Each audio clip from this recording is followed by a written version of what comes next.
Très bonne question. Vous avez un moteur de machine à laver à 9 fils. Vous devez savoir que les moteurs des machines à laver sont des moteurs alternatifs monophasés. Et qui dit un moteur monophasé voudrait dire un moteur qui a deux enroulements séparés. Un premier enroulement pour l'enroulement de démarrage et un second enroulement pour l'enroulement de marche.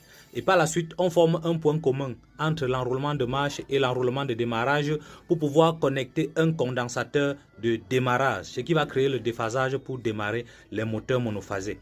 Maintenant, en ce qui concerne l'enroulement de marche, vous pouvez avoir plusieurs enroulements. Lorsque vous avez plusieurs enroulements, ça permet de varier la vitesse du moteur des machines à laver. Tenez par exemple sur les ventilateurs que vous avez à la maison. Ça a principalement deux enroulements. Un enroulement de marche et un enroulement de démarrage. Lorsque le moteur démarre déjà jusqu'à il atteint le plein régime, l'enroulement de démarrage est déconnecté et il ne reste que l'enroulement de marche. Et puis sur l'enroulement de marche, on a plusieurs enroulements dont on a formé un point commun.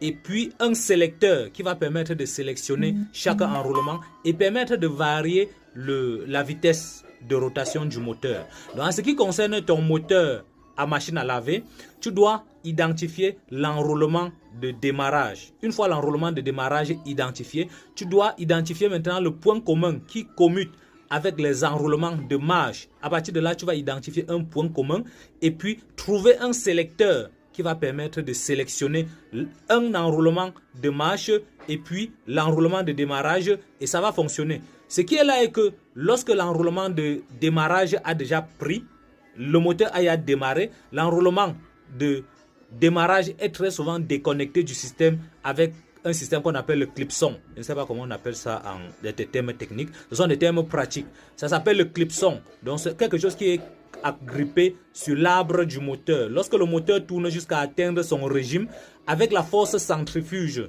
lorsque le moteur tourne, quelque chose est connecté sur son axe, ça cherche à quitter de l'axe. Avec la force centrifuge, ça fait en sorte que le clipson déconnecte l'enroulement de démarrage du système. Il est hors service. Maintenant, ce n'est que l'enroulement de marche maintenant qui est en fonction. Et avec un sélecteur, on peut sélectionner d'un enroulement à un autre.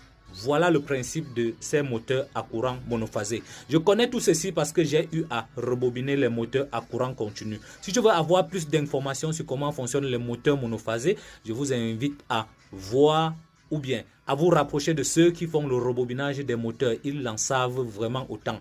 Par contre, si vous voulez rester dans la théorie, vous ne pourriez jamais connaître cela. Nous allons encore y revenir. Peut-être j'ai fait des erreurs. Corrigez-moi dans l'espace commentaire. À plus.